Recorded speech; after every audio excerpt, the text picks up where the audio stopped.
Senhoras e senhores, começa agora mais uma entrevista nesta segunda temporada do seu podcast Na Floresta, né? Nosso segundo bate-papo dessa segunda temporada. E hoje a gente vai conversar sempre também com o apoio, o patrocínio da Zilmara Floricultura e também da MC Online Internet com qualidade. E a gente conversa com um camarada que criou isso tudo que a gente está aqui, né? Sistema Floresta de Comunicação, Rádio, TV Floresta, o portal do Sistema Floresta. E agora estamos aqui conversando com ele no nosso podcast. É um mineiro de Carlos Chagas, mas que veio para cá, para Tucuruí, há muito tempo atrás. Quer dizer, muito tempo não, porque eu já tinha nascido, né? Estava com 10 meses de idade, então não pode ser muito tempo assim, né? Nosso diretor-presidente José Adão Costa, meu pai, né? Tudo bem? Seja bem-vindo ao nosso podcast. Boa tarde, boa tarde. Boa tarde, bom dia e boa noite, né? Boa tarde, bom dia, boa noite, né? Porque a hora que você quiser, você vai estar assistindo, ou quem quiser estar assistindo o podcast. Mas nós aqui estamos fazendo a gravação numa tarde. Pois é um prazer grande estar por aqui. Apesar de não ter feito, como você disse, que fez tudo isso aqui, quer dizer, eu fui um dos que ajudou a construir. Exatamente. Além de eu devo chamar de você, de senhor, de tu, de bicho, porque a gente não chama de senhor assim, fora do ar, né? Eu não sei como é que eu tenho que falar aqui, como é que é. Do jeito que você quiser. Para mim, então, você me chamar de senhor, de você... Somos quase da mesma idade, Zé, né? Papai. Somos quase da mesma idade. Beleza, então vamos lá. Você foi um dos fundadores do Sistema Floresta, né? Além de você, quem mais? Para quem não sabe da história ainda. Na realidade, eu, Paulo Geraldo Viana, o engenheiro Antônio Nazareno Correia da Costa, que tem Costa também, mas não é meu parente, o Jair Seixas Gonçalves e Cláudio Furman. Essa foi... Na realidade, teve um outro Paulo, que começou, mas desistiu, assim, logo no início, quando estava fazendo o contrato social, desistiu. E no lugar dele nós chamamos o Cláudio, que, por sua vez, disse, olha, tem uma pessoa para indicar. Quem é? Seu Jair Seixas. E aí a coisa começa, mas são essas cinco pessoas que, realmente... começou o Sistema Floresta de Comunicação. Certo. Mas vamos voltar um pouquinho no tempo. Como é que você vem parar aqui em Tucuruí? Para fazer o quê? Eu, como profissão radiotelegrafista, né? Eu era radiotelegrafista, já trabalhava há muito tempo nessa profissão, e trabalhava na Camargo Corrêa. Eu estava trabalhando em Rio Claro, aliás, onde você nasceu, a cidade do interior do estado de São Paulo, chamada Rio Claro. E fui convidado a vir aqui passar 15 dias para resolver um problema de comunicação grave que tinha aqui. Mas nesse momento é o quê? 1975 ou 6? 1976, meados de 76. Eu cheguei aqui em junho de 76. E já tinha alguma coisa de construção da usina ou ainda não? Tinha um início bem pequeno, que era a pré-ensecadeira auxiliar. E estava mais assim em montagem de canteiro e tal. Mas tinha já tinha uma linhazinha entrando dentro, invadindo, ocupando o espaço do rio. Isso do lado... Da pré-ensecadeira auxiliar, do lado de cá, do lado esquerdo. Do lado daqui, que hoje a gente é o lado esquerdo do quilômetro rio. 11 ali, por exemplo, né?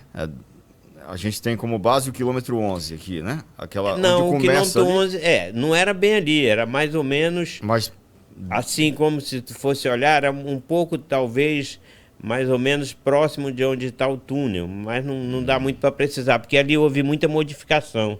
Para você ter uma ideia, você e os que nos seguem, que nos ouvem, que nos vê, ali tinha uma coisa chamada morrote, que era um morro bastante significativo, que ficava próximo da onde hoje em dia está a cabeceira da Iclusa. Por ali assim. Então, a pré-ensecadeira auxiliar era um pouquinho para cá. Era o início, aquele avanço que vai fazendo com pedra e terraplenagem. Vai criando uma barragem. Criando, né? uma pequena ensecadeira que serviria depois para fazer a ensecadeira. É o quê? A ensecadeira é quando você rodeia um espaço, você vai fechando. Então, aqui está, vamos dizer, aqui está o rio.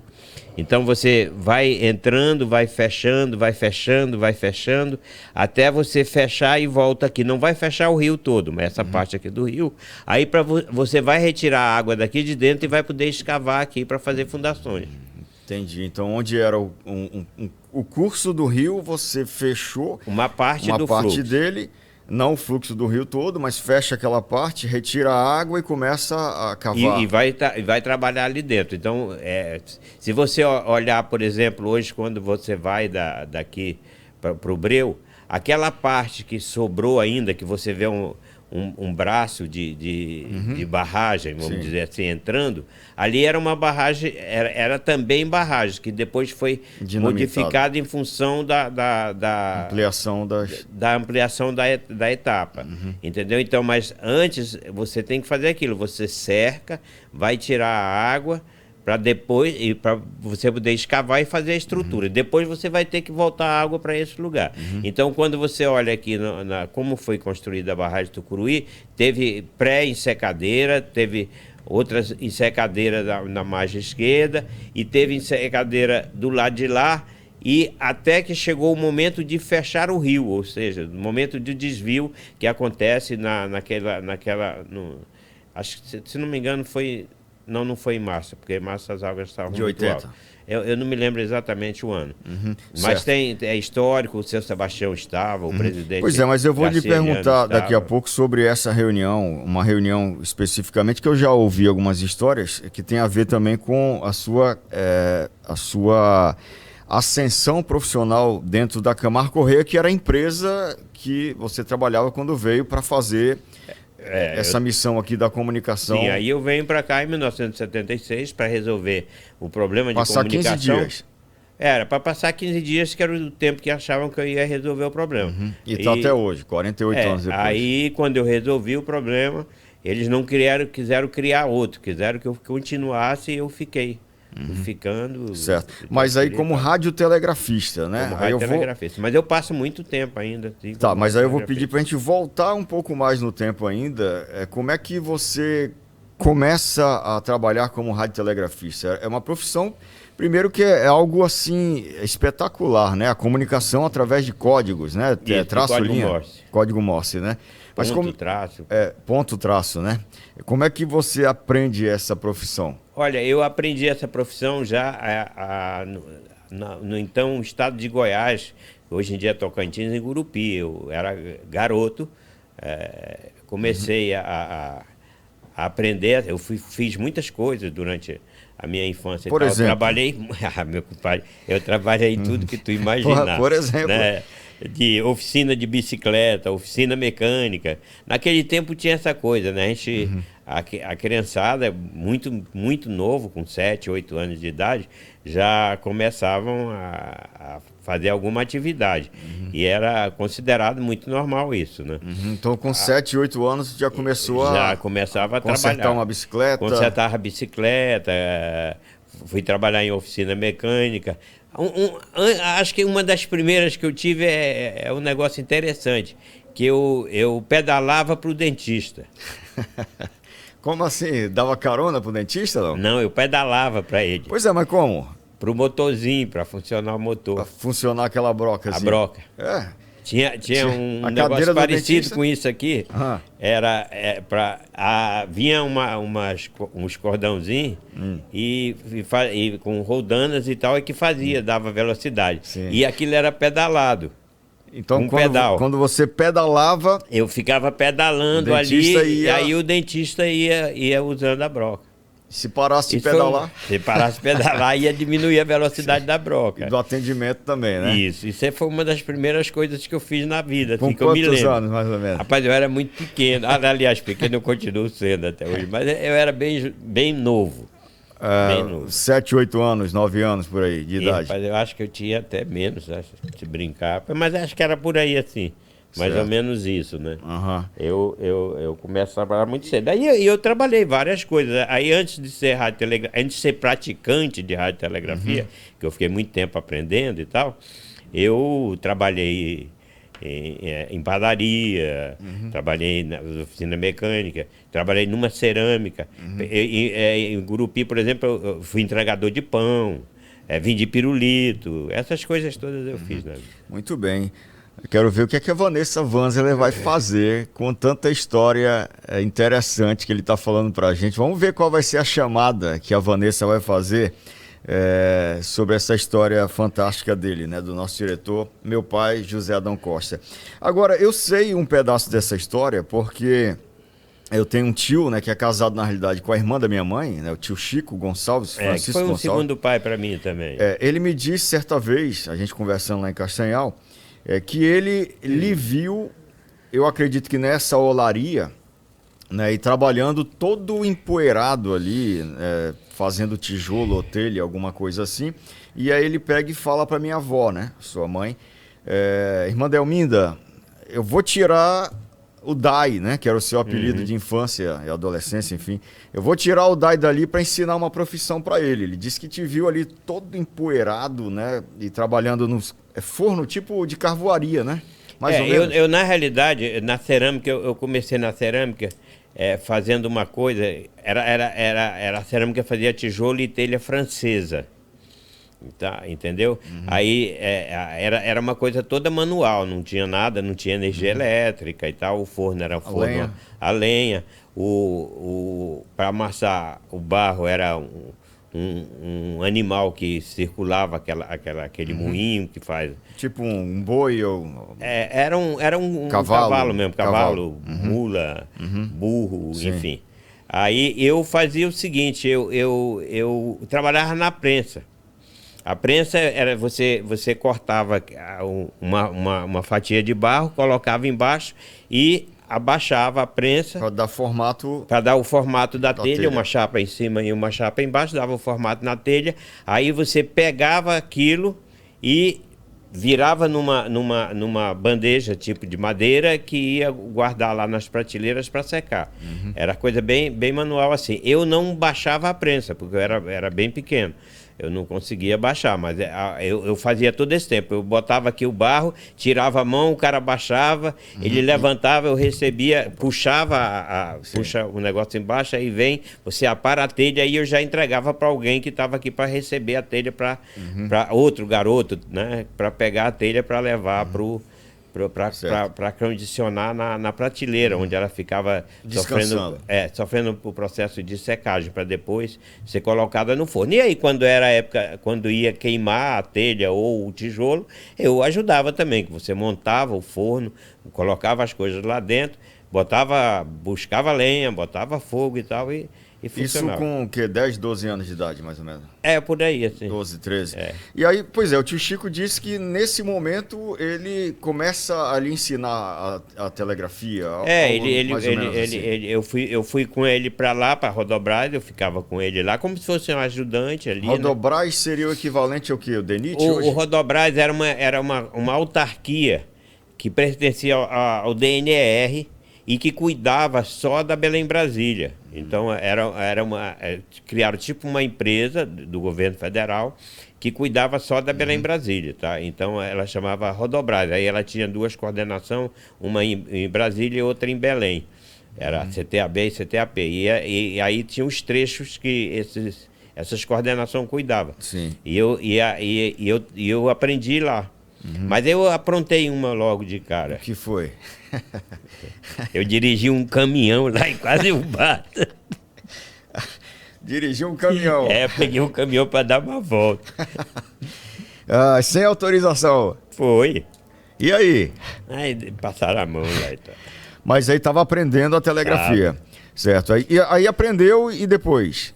Aí eu aprendi e comecei a trabalhar. Mas na Rodobras? Eu comecei na Rodobras tirando férias. Eu meio que trabalhava ali encostado, porque eu era de menor. E menor não podia trabalhar como radiotelegrafista. Não podia ser fichado. Não podia.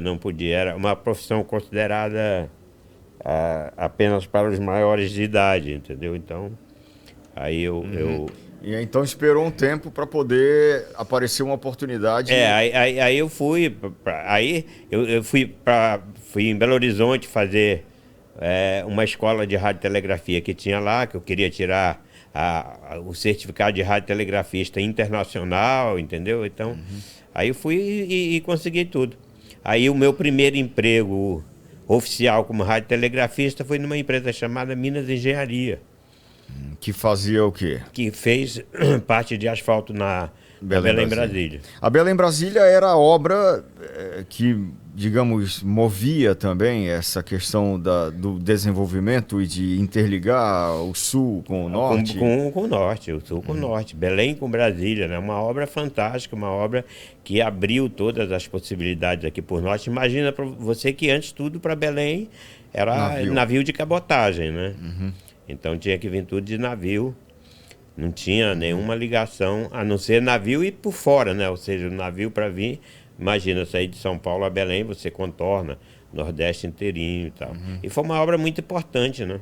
Juscelino Kubitschek, né? Juscelino Kubitschek, com uma figura fantástica à frente da obra, que foi o Bernardo Sayão, que morreu num acidente com a árvore, e a aqui já na ligação. Tem o nome dele, né? A rodovia Bernardo Sayão, né? Se bem que hoje em dia só fala 010 e tal, já mudou de número não sei quantas vezes. Sim. Mas aí quando é que entra na Camargo? Porque você veio para cá para trabalhar como radiotelegrafista na Camargo, né? Eu na Camargo demorei, foi bastante tempo depois. Eu já fui para Camargo, eu estava com 20 anos? 25, né? 24, 25, por aí. Eu trabalhei na Minas Engenharia, essa empresa de Belo Horizonte. Eu trabalhei em Goiânia, numa outra empresa, na Metropolitana, em Goiânia, que era uma empresa do Rio de Janeiro, mas eu trabalhei em Goiânia nela. Depois eu fui na Metropolitana lá para o interior fui para o interior do estado de São Paulo, trabalhei em Registro, trabalhei em Jacupiranga, que é uma zona, ligação ali de São Paulo com o Paraná, né? Uma região, região lá, inclusive, de onde é o Bolsonaro, né? Sim. E na época não tinha telefone celular, claro, né? Imagina. Telefonia fixa já existia? Pouca coisa. Quer dizer, a gente acompanha, eu conheço a telefonia. Por exemplo, quando nós chegamos aqui em Tucuruí, existia na Telepará, existia uma coisa meio parecida, que vamos dizer, com o telefone.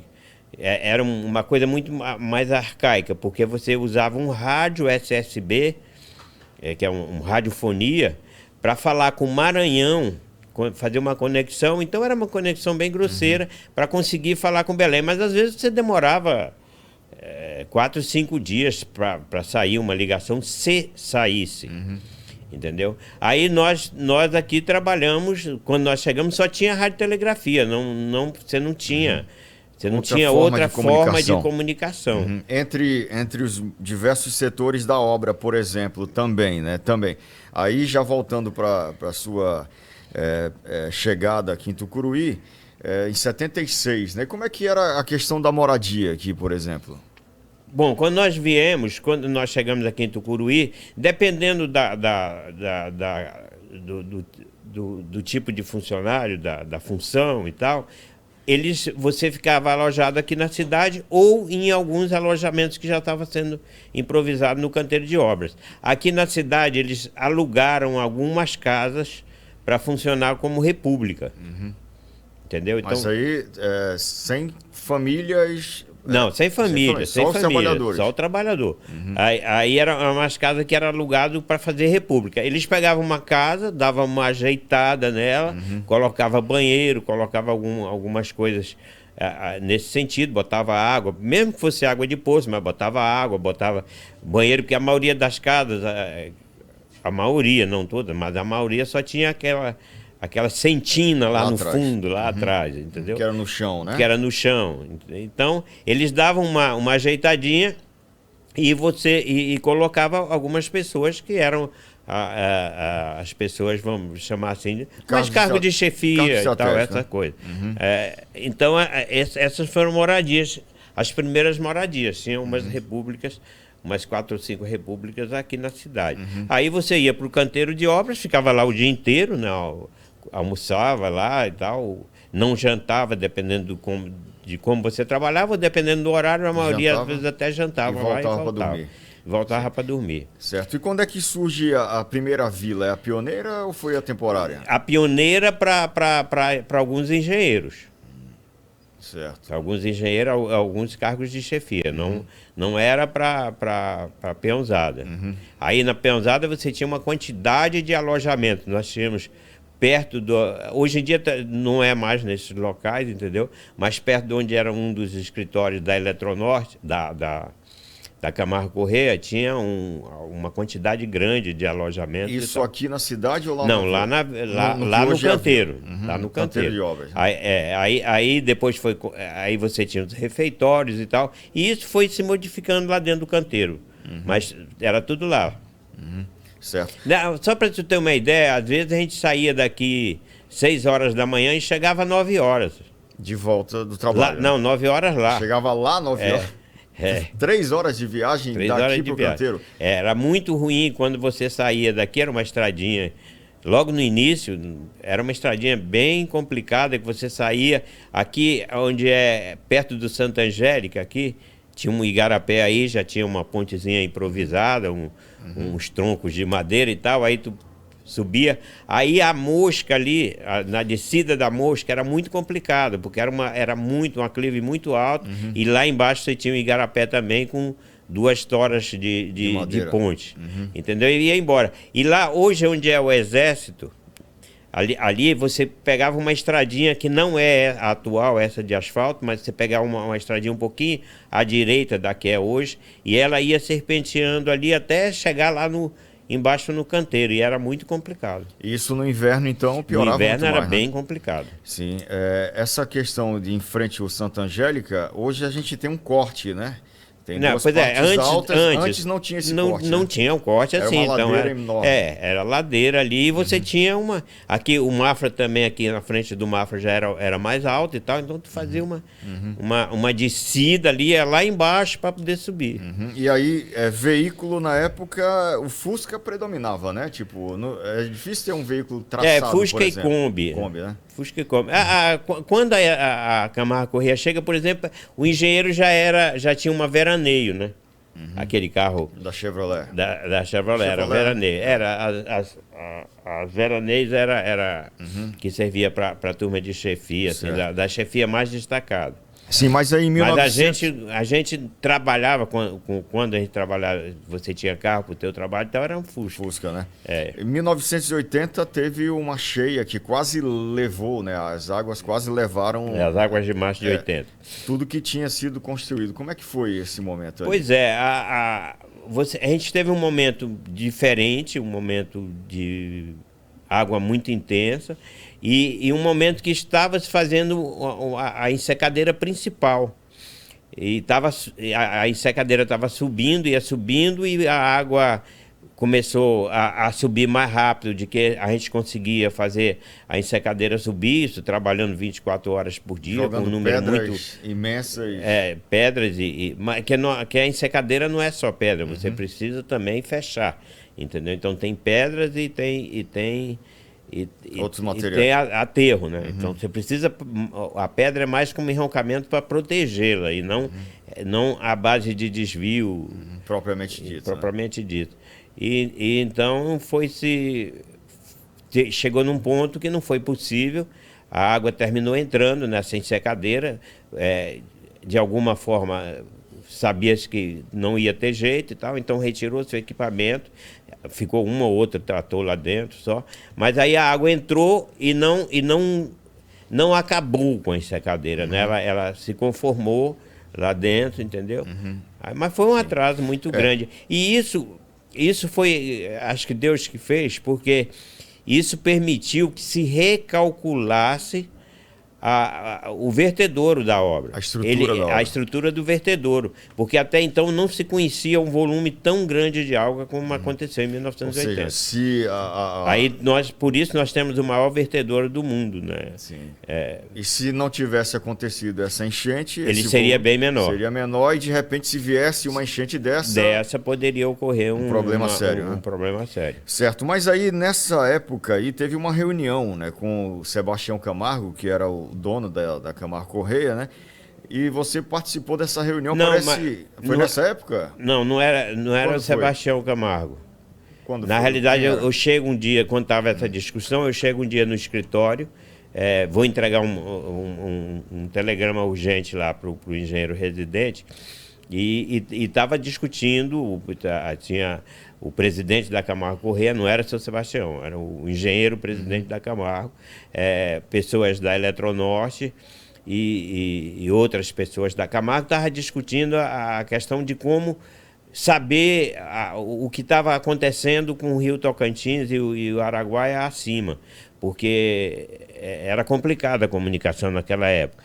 E vinha esse volume de água muito grande, estava vindo esse volume de água, e eu entrei na conversa. O presidente, então, na época, era o doutor Rafael, que era considerado um cara meio fechado e tal. Aí eu entrei na conversa e disse, mas eu dou jeito nisso aí. Ele, mas como você dá jeito? Não, eu dou jeito, eu tenho uma maneira de fazer. Porque como nessas minhas viagens, eu tinha trabalhado também em Brasília. Às vezes era cedido para lá e tinha trabalhado em Brasília também. E tinha um relacionamento muito grande com os radiotelegrafistas. Tinha contatos, né? Contatos.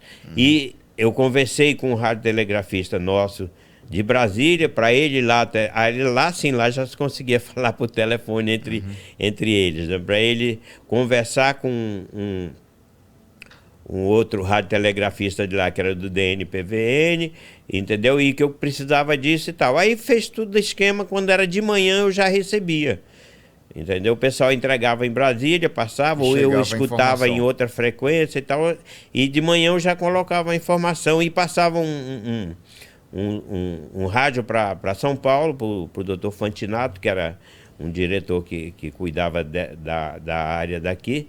Eu já passava para ele a informação. E aí eu fui entendendo a mecânica da coisa, então eu dizia, olha, pela previsão, o Marabá está tanto, deve subir mais tanto aqui e tal, e comecei a entender essa mecânica e eu já passava uma série de informação para eles. Pois é, mas é aí que então vem a promoção de radiotelegrafista para chefe da... Não, na realidade, então, com a evolução das coisas, eu fui participando também de outras coisas. Então, o primeiro fax que veio para cá ainda era meio protótipo, já passou por mim. O Telex, quando veio para cá, passou por mim, entendeu? Já passou por mim. E aí criou... Aí a telefonia foi desenvolvendo e se criou um setor de telefonia, de comunicação com essa parte de televisão, a parte de telefone e tudo. Então as redes telefônicas era a gente que fazia, a central telefônica foi a gente que montava, entendeu? E passamos a operar essa central telefônica e tal. Aí eu quis ir embora daqui. Aí, quando eu quis ir embora, eu queria voltar para eu queria ir para Brasília para fazer engenharia, entendeu? Aí o Zé Armando, que foi um residente aqui, foi diretor da Camargo, foi residente aqui, gostava muito de mim e tal, disse, não, você não vai não. Mas se você quiser ir, você vai trabalhar comigo, que ele ia voltar para Brasília para coordenar a Camargo, porque lá era uma parte muito importante de contatos na parte de projetos da obra. Era capital federal também, né? E a parte de projetos da obra acontecia muito lá, era muito centralizado mais em Brasília. E aí? E aí, mas ele disse, mas vão te oferecer uma série de coisas. Se você não quiser mesmo, eu te levo para Brasília. Mas aí me ofereceram o setor, então aí eu fui para lá. Aí a gente trabalhava, você tinha um negócio chamado par, então eu era chefe do setor e tinha um par que era técnico. Era uma pessoa que eu podia conversar com ele as partes técnicas das coisas, que era o Paulo Geraldo Viana.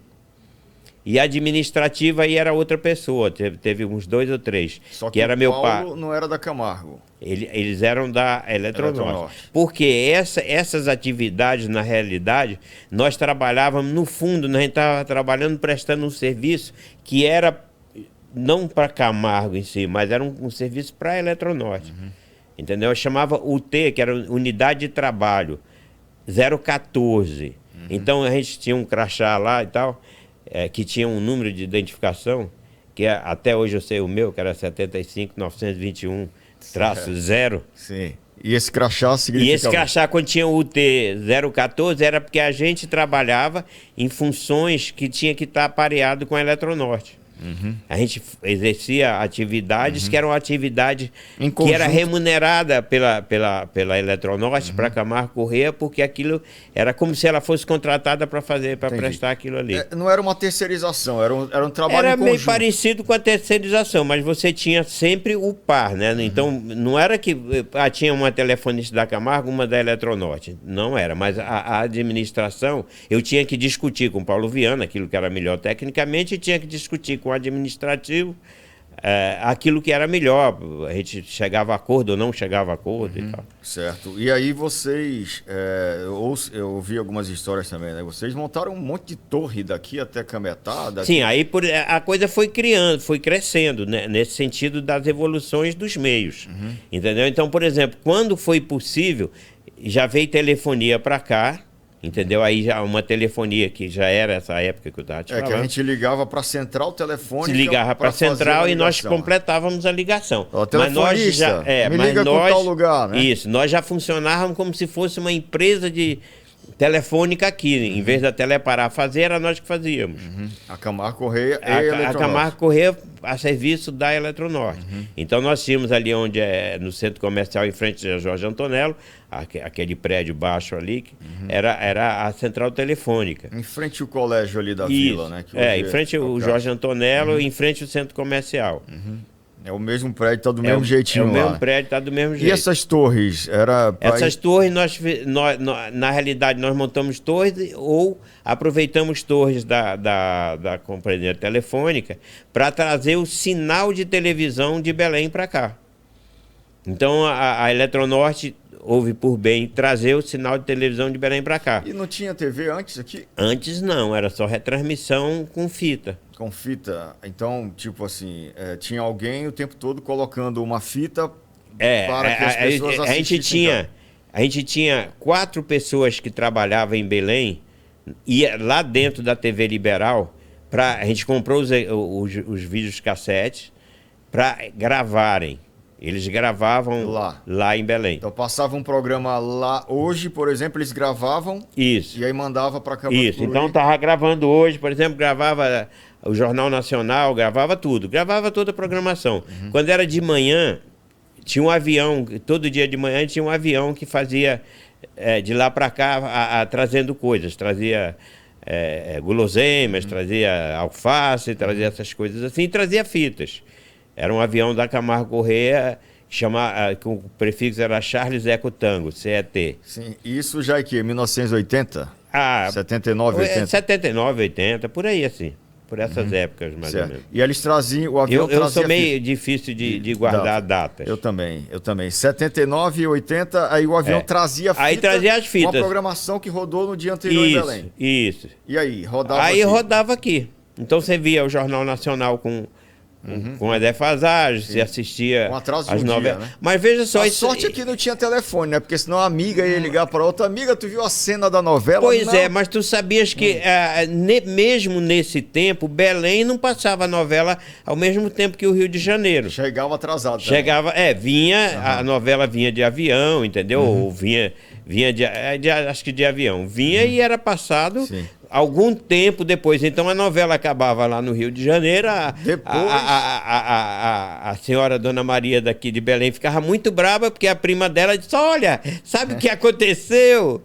Fulano... O Francisco Coco morre no final. Né? E chegava com uma defasagem. Então aqui era cópia da cópia, na realidade, né? Aí a gente era cópia da cópia.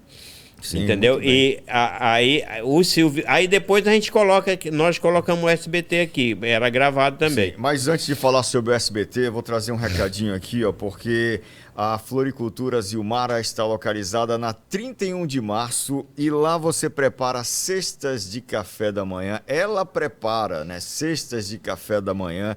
Você pode adicionar fotos que são impressas lá mesmo, na caneca também, né? Dá para fazer foto impressa na caneca, personalizada, lembranças que você pode presentear e até mesmo kit para confraternizar na sua empresa. Olha só que beleza, que maravilha. Faça uma surpresa anônima também para a pessoa que você ama, que a Zilmara Floricultura entrega para você. Beleza? Se você ainda não conhece, a Zilmara Floricultura fica na 31 de março, aqui em Tucuruí. 31 de março, que aliás já foi pista de pouso aqui. Era pista de pouso. Quando eu desci aqui, eu desci na 31 de março. Em 76. Em 76. E peguei uma Kombi, que aquelas Kombi caminhonetes cortadas. Cortada, tipo carroceria. Era o Manel Rufino. O Manel Rufino muito conhecido aqui, muita gente lembra do Manel Rufino. Ele estava morando no Breu ultimamente, mas ele foi uma pessoa... Ele fazia frete? Não, ele fazia a recepção. Era ele que recepcionava os funcionários lá. E é verdade que você desceu aqui de terno, gravata? Terno, gravata e peguei peguei uma poeira daqui, porque nessa época era verão. Sim. Peguei uma poeira daqui pro canteiro de obra. Pro canteiro, que cheguei lá, tava ruivo. Ai. E o calor medonho também, né? Porque veio de São Paulo. Vim de Rio Claro. Rio Claro, principalmente no mês de maio, junho, é bem frio. E a gente trabalhava numa região onde a gente ficava, lá na Camargo, era uma região bem baixa que, quando eu vim para cá, ela estava nevando. De manhã aparecia lá os carros branquinhos. E aí aqui estava... Quente demais. Quente. Isso que veio de terno, né? Terno e gravata todo alinhado. Mas aí você já estava falando também que primeiro foi a TV Globo, né? TV liberal, com essas fitas e tal. E aí depois surge a ideia do SBT, mas ainda estava trabalhando na Camargo? Nessa época, quando nós estávamos montando esse serviço, veja só, tinha um envolvimento também do Nazareno, porque o engenheiro Nazareno. E o Nazareno, ele era diretor técnico da Funtelpa. A Funtelpa tinha sido recém-criada. Do Pará, né? Tinha recém sido criada pelo governador Jader Barbalho, entendeu? Para interiorizar a televisão no estado do Pará. Ela foi criada. Com sinal próprio. Não, retransmitindo, ela não tinha sinal próprio. Ela retransmitia, ela cedia as retransmissoras para retransmitir a Globo. Onde começou a ser possível levar esse sinal, ok? Sim. Onde era possível instalar uma torre da Funtelpa, retransmitiria o sinal da TV Globo. Que fosse possível levar o sinal da TV Globo para lá. E ok? Como assim, possível? Porque não tinha satélite, não tinha transmissão via satélite. Linkava a torre com... Era essa a história de linkar a torre a torre. Então você precisa ter, em média, são 50 quilômetros. Você pode ter uma distância maior se você tiver pontos altos, sem obstruções, que você pode ligar um ponto ao outro. Sim. Mas em média, por causa da curvatura da Terra, você consegue fazer esses links, essas ligações, de 50 em 50 quilômetros. Ou seja, para quem está assistindo a gente ou ouvindo também através do Spotify, possa entender, né? Você tinha uma torre com uma parabólica apontando, e aí vai ter outras 50 quilômetros depois com outra parabólica apontando para as duas parabólicas se enxergarem. Exato. Né? E aí vai fazendo isso até chegar na localidade. Até chegar onde você quer. Então, a nível nacional, a Nippon, a NEC veio aqui fazer a ligação do Brasil, por exemplo. Que você tem a Belém Brasília, aquelas torres estão lá. Até hoje foi feito pela NEC. Nessa época que eu estava quando eu estava acho que em Guaraí, se não me engano, a NEC estava construindo, estava fazendo esse sistema, que foi o sistema que permitiu depois que se tivesse a descagem direta à distância, o DDD. Entendeu? Utilizando essa mesma estrutura de torres. Né? Exatamente. E nessa estrutura de torre, nessa estrutura de transmissão, eram 960 canais de utilizados. Então, o canal principal utilizava, no caso dessa ligação para Belém, por exemplo, os canais principais usava telefonia e no canal reserva conduzia alguns sinais de televisão. Então, foi aí que pôde o Jornal Nacional começar a passar a nível nacional, ao vivo. Sim. Então, lá em Belém já tinha o Jornal Nacional. Não tinha o resto da programação, mas tinha o Jornal Nacional ao vivo. Né? Sem precisar mais das fitas. Exato. Então, como eu estava contando, o engenheiro Nazareno era diretor técnico da Funtel. E aí, nesse convênio com a Eletronorte comprou os equipamentos e tal, e passou esses equipamentos para a Funtelpa para poder fazer a ligação de TV de Belém para cá. De Belém para Tucuruí. Então tu começava tendo lá a saída em Belém, aí pegava em Igarapé-Miri, de Igarapé-Miri jogava para Limoeiro do Ajuru, de Limoeiro do Ajuru para Cametá, de Cametá para Mocajuba, de Mocajuba para Baião, de Baião para Fazenda Espírito Santo, no quilômetro 70 da Transcametá, tinha uma torre lá, no meio da mata lá, tal, tinha uma torre, e de lá da Fazenda Espírito Santo a gente jogava aqui nessa torre da Telepará. Chegando em Tucuruí. Chegando em Tucuruí. E quem aí traz. Vocês montaram essas torres? Aí não, nós montamos a estrutura de transmissão para televisão. Você subia lá na torre para montar as parábolas. Nós montávamos a parabólica, montávamos o equipamento e tudo, ok? Aí veio o Nazareno acompanhava, veio um engenheiro do Rio chamado Walter, que era da Lisa Electronic, a fabricante dos equipamentos. Aí um dia nós estávamos terminando o serviço e tal, nós estávamos conversando no hotel ali, no barzinho do hotel lá na vila. Não é o hotel que tinha antes, o hotel UB. Eu não lembro. Não tem ali não tem a churrascaria?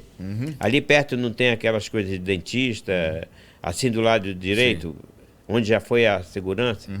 Ali era um hotel. Sim. Era um perto hotel. Do terminal. Isso, perto do terminal. Naquele canto ali, naquele canto ali tinha um hotel. Perto da igreja também, né? Isso, para cá da igreja um pouco. Naquela parte alta, assim, onde tem aquela casa... onde tem uns dentistas lá, como é o nome? É uma clínica, né? Uma clínica. Ali tinha um hotel, era o hotel HTB.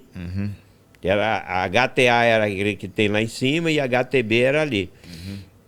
Era Hotel Turístico B, Hotel Turístico A. Certo. E então aí nós estávamos ali tomando uma cerveja e tal. Aí o Walter perguntou, disse, por que vocês não montam aqui uma televisão para vocês e tal?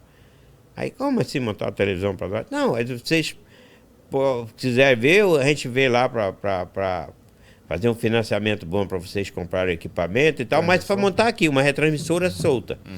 Tá? Não uma vindo de Belém de ponta a ponta. Sim. E aí ele sugeriu, isso 81, né? 1980, 81. Ele sugeriu e vocês abraçaram a ideia. Abraçamos a ideia, fizemos a tal da empresa e tal, não tinha dinheiro, mas fizemos. E fomos atrás de conseguir a autorização para colocar uma retransmissora. E nessa época, como era linha de financiamento, por exemplo? Porque hoje em dia a gente consegue financiar um transmissor, uma câmera, tem cartão de crédito. Aí você chama seu Jair. Jair Seixas. Aí chama o Jair Seixas que ele consegue. Sim. Uma briga para a gente conseguir lá o financiamento. Tinha, por incrível que pareça, tinha uma certa proibição do banco, no Banco do Brasil, para financiar a empresa de radiodifusão. Aí você já tinha linha de financiamento do Finame, já tinha essa coisa toda. Mas tinha uma proibição. Por quê? No Banco do Brasil, ele não tinha uma proibição, uma portaria interna, sei lá o que era. Sim. Não sei por que isso, mas tinha. Eu devia pensar, rapaz, esses caras são doidos, né? Colocar uma emissora de TV. Não, mas não era, veja só, mas não era só aqui, era uma orientação dentro do Banco do Brasil. Para não financiar empresas de radiodifusão. Radiodifusão, para quem não sabe, rádio, televisão, né? Emissora de rádio, televisão. Exato. Mas aí vocês conseguiram montar, então, aquele time que fundou. O time e tal, o seu Jair tinha uma força muito grande já dentro da própria questão do Banco do Brasil, e também ele disse, não, mas eu vou comprar, a gente precisava de não sei quantos televisores, não sei mais o que, algumas coisas que a gente precisava além do transmissor e tal, o Jair mandou comprar tudo, e vamos resolver e tal. E isso já conseguia comprar aqui em Tucuruí? Já tinha televisores, já tinha. Certo. Aí funda a TV Floresta, então, cria a TV Floresta nesse momento e começa a gerar alguma coisa, retransmitindo já o sinal do SBT? Já retransmitindo através de fita, porque depois a gente vem a transmitir via satélite. Aliás, uma coisa interessante para a história, a primeira emissora, a primeira rede que conseguiu colocar o sinal no satélite foi a Bandeirantes. Aqui, por exemplo, a gente... Aí a Band de São Paulo, né? A Bandeirantes. Paulo. A TV Bandeirantes. A TV Bandeirantes. Não foi Globo. A Globo fazia por aquele sistema de link. Isso, exatamente. Ela fazia, mas quem conseguiu fazer era ainda com era o Intelsat americano, entendeu? Mas estava numa posição interessante e a Band foi a primeira emissora a subir um sinal no satélite. E aí vem essa história das parabólicas, essas parabólicas de custo mais baixo, que era a parabólica telada, que até então antes não existia, mas aí começa a existir essas parabólicas teladas, que baixa o custo da parabólica. Mas só para você ter uma ideia... E antes era o quê? Tipo fibra? Não tinha essas transmissões, a não ser nos Estados Unidos e tal, em algumas coisas. Isso termina se popularizando com uma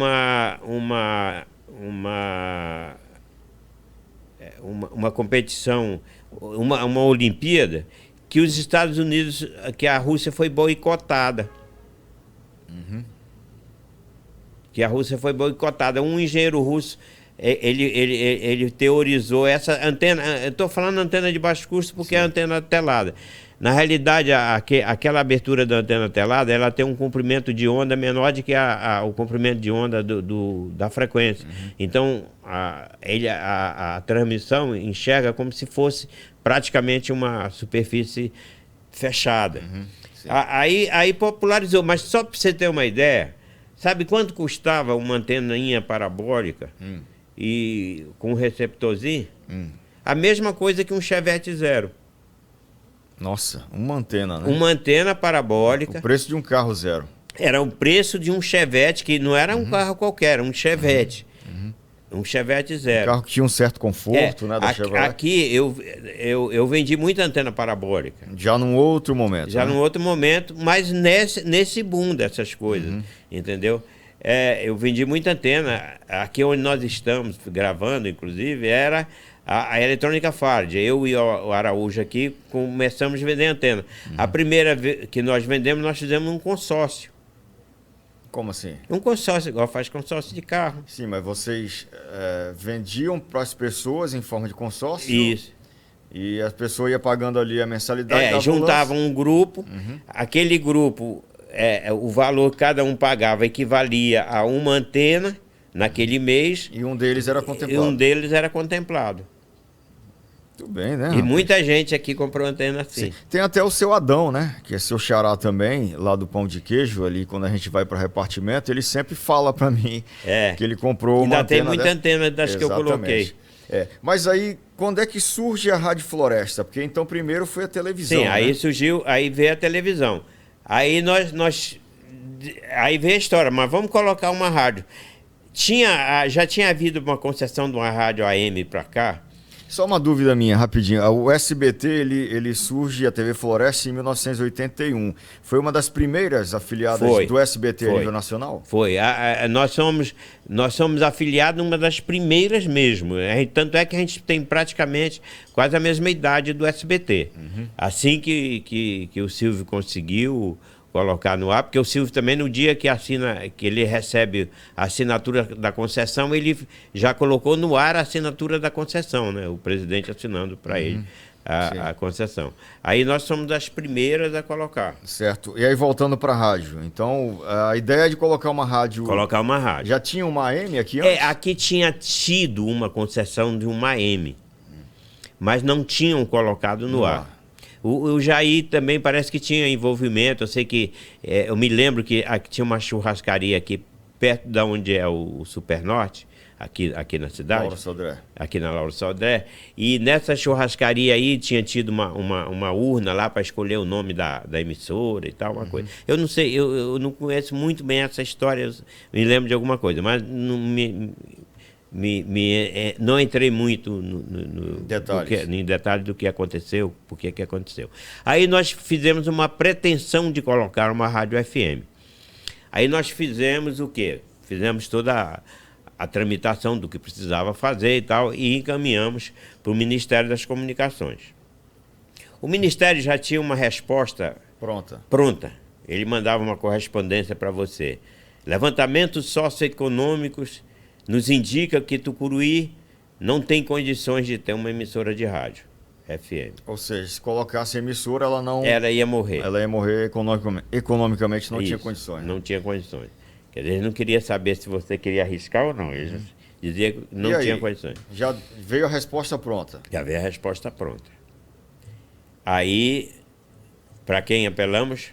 Para o senador Jarbas Passarim. Conversamos com o Cláudio foi atrás... Que tinha sido governador do estado do Pará, né? E era ministro, na época era senador, ele foi ministro da Educação e era senador. Aí nós apelamos para ele. Amigo do seu Jair Seixas também, imagino, né? Eu não sei se ele tinha muita relação com o seu Jair. Eu acho que o seu Jair sempre teve muito relacionamento com muita gente, né? Eu não me lembro assim do relacionamento dele com... Mas aí o apelo ao senador... Foi Cláudio Furman que fez. Numa viagem que o senador fez aqui e tal, numa visita, ele fez e o senador levou a história para Brasília. Mas o Cláudio não era político na época, não era... Ele sempre foi muito envolvido com política. Mas não tinha mandato. Ele veio ter mandato em 82, né? Foi eleito em 82, que foi no ano que a rádio foi fundada, né? Na realidade, o transmissor da rádio, ele era pré-candidato. Ele era pré-candidato. Né? Era o ano anterior. Vou te precisar agora. Teria que talvez procurar uns documentos que tem por aí. Mas ele tanto é que quando nós compramos o transmissor, o Lisa, um transmissor de 1 kW, parecia 2 bastidores grandes, maior do que 2 geladeiras, uma colada na outra. Sim. Esse transmissor, a gente rodou com ele na cidade. Em cima do carro. Em cima do carro, o caminhão e o Camões fazendo a publicidade, dizendo que era mais um investimento do Cláudio Furman. Sim. Entendeu? Era mais um investimento do Cláudio Furman. E aí o Cláudio... Valorizando o Cláudio. Sim, exatamente. Lógico. Mas aí apelaram ao senador, porque já tinha a resposta pronta do Ministério, e o que ele fez para reverter? Ele foi atrás e disseram, não, vocês vão colocar a rádio. Ele mandou um bilhetinho lá, se não me engano, na época, além de senador, ele era o presidente do Senado. E aí ele mandou um bilhete dizendo, olha, vai estar liberado. Aí tinha um engenheiro em Brasília chamado Jorge Pequeno, que tinha sido engenheiro do Ministério das Comunicações, tinha tido a função e tal. Ele fez o projeto para a gente. O projeto é um projeto técnico, e projeto, enfim, uma série de coisas. Ele fez o projeto, nós encaminhamos tudo que precisava, contratamos ele, encaminhamos e tal. E deu certo. E deu certo. Muito bem. Aí a rádio entra no ar em 1982 e de lá para cá a rádio permanece. E tem mais. O seu Sebastião nos deu a sede. Onde? Lá onde ficava o transmissor. Lá também era o estúdio. Na estrada do aeroporto? Naquela vicinal do lado do aeroporto. E aquilo pertencia a Camargo ou ele construiu a sede? A gente arrumou aquele terreno era, na época, do pai do João Marques. O pai do João Marques tinha um pedaço de terra por ali. Não sei o tamanho. Naquela época, se era dividido em lote, eu acho que não tinha ainda tido essas coisas por aqui. Mas ele tinha um pedaço de terreno lá. Quando a gente foi construir a retransmissora de televisão, nós vimos que o sinal para a televisão para cá ficaria mais complicado. Aí nós puxamos dessa torre aqui, nós desviamos, em vez de fazer nessa torre daqui, nós fizemos, da torre da teleparada aqui, nós fizemos numa torre lá. E quando foi para colocar a torre lá, foi quando eu conheci o João Marques, porque parece que não tinham pedido autorização para o pai dele. E aí? E aí ele apareceu lá para querer saber, apareceu com a gente e tal. E na realidade era aquela história, né? O pessoal, eles não davam muita trela, não. Dizia, lá que é bom, então vai lá e faz. Vai lá e coloca. Vai lá e coloca. Porque era ainda a retransmissora. Aí depois, como mudou a retransmissora para a Vila, aquilo lá ficou ocioso. Aí quando nós fomos conseguir, já era do Zé Carlos. Zé Carlos, filho do Jair. Ele já tinha comprado. Aí ele cedeu um espaço lá para a gente. E o seu Sebastião deu a construção, deu a mão de obra, na realidade. Então a gente comprava o material e tal, e o seu Sebastião Camargo deu a mão de obra, mandou a Camargo correr. Mas aí você ainda trabalhava na Camargo ou já trabalhava. Saiu um pouco depois. Saí algum tempo depois. Certo. E aí a rádio começou a atuar e com uma diferença marcante em relação às outras rádios FMs do Brasil, né? Parece que desde o começo ela já se tornou uma rádio muito popular, né? Com uma característica diferente. No início, não. No início ela tocava música. A gente tocava música, era uma FM que tocava música. E inclusive nós tínhamos grande parte da programação, a gente tinha locução que vinha em fitas, rolo, e a gente recebia os discos, e aí a operação era, a gente soltava a locução num rolo, soltava a música e soltava a publicidade na cartucheira, enfim. Aí, posteriormente, nós fomos colocando a programação local. E aí, nessa colocação da programação local, é que nós fomos nos diferenciando. Tocava brega, tocava forró, porque até então o FM só era musicão, aquela coisa. Pop, e o locutor dizendo, né? De Roberto Carlos de Erasmo, 8 horas e tal. Padrão, né? Padrão, né? De FM. Então nós modificamos, fomos mudando um pouco isso. Certo. Mas aí chega um momento em que surge um programa, o Tucuruí agora, né? Não, antes disso, teve transmissão também de futebol, né? Teve, a gente foi a primeira... não era algo comum, né? Eu acho que a nível, não posso afirmar para você a nível nacional, que nós tenhamos sido a primeira FM a transmitir futebol. Mas a nível de estado do Pará, sim. Nós fomos a primeira emissora FM a transmitir futebol, fomos a primeira a transmitir futebol lá em Belém também, de Belém para cá, do Mangueirão, entendeu? E somos a primeira FM a transmitir futebol. E somos a segunda FM do estado do Pará. Na realidade, só tinha a Raulan em Belém.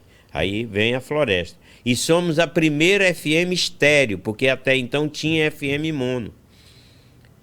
Então a primeira FM estéreo do Pará, Rádio Floresta. A Rádio Floresta, Isso dava uma diferença absurda de qualidade. A qualidade, né? Você ouvir 2 canais, pô, é bem diferente, né? Então... Certo. E aí quando é que surge o Tucuruí Agora, que é um programa que está no ar há mais de 30 anos, né? 30 mais de e poucos anos. Mais de 30 e que virou um espaço aberto para a comunidade de um modo geral. Com o Tucuruí Agora a gente descobriu, acho que um nicho interessante de comunicação. Eu acho que a gente é referência nisso, a nível também de maneira de fazer rádio, de permitir a abertura que nós demos para que as pessoas participem